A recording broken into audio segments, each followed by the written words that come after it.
You're a UFC fighter. You're 18. You train in a basement gym that smells like mildew and old sweat.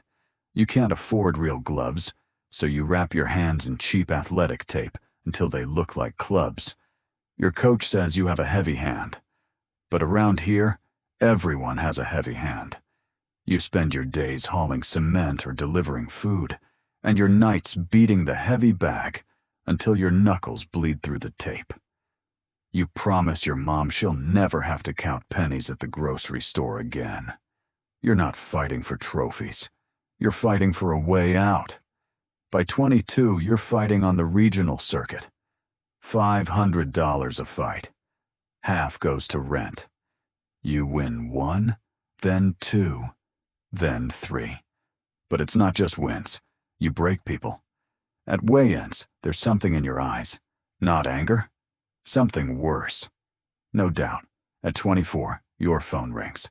Las Vegas area code. They need a replacement. Short notice. UFC. You say yes before they finish the sentence. The lights hit different. You walk into the apex, and the crowd isn't just noise. It hits you in the chest like a wave. Adrenaline numbs everything. For 2 rounds, you feel nothing. Just the metallic taste of blood. Then, knockout. Overnight, everything changes. Money. A new car. A house for your mom.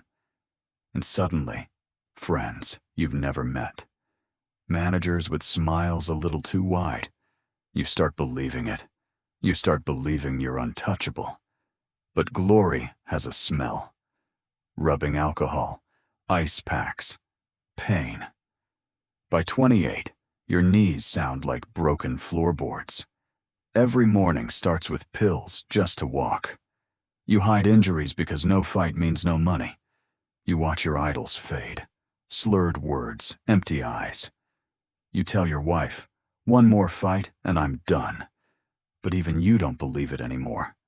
The title fight. 5 rounds of war. You're winning. Then 1 mistake. 1 second. You move left when you should have moved right. You don't see the punch. You just hear silence. You wake up staring at the ceiling. Someone else is celebrating over your body. The locker room is quiet. The smiles are gone. Your phone stops ringing.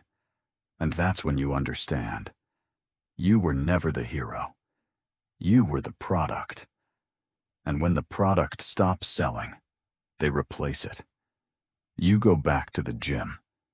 But you're not that kid anymore. You've got the skill, but where's the hunger? Then you see it.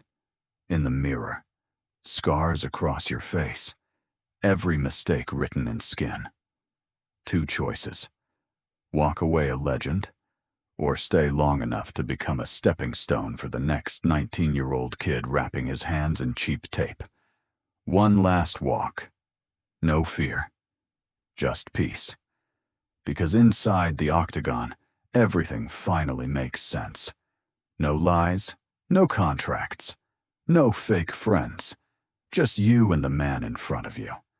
This time, you're not fighting for money, not for belts. You're fighting for that kid. To prove every drop of blood meant something.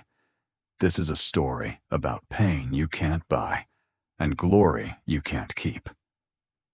Because in the UFC, it's not about who hits the hardest. It's about who can endure the silence the longest.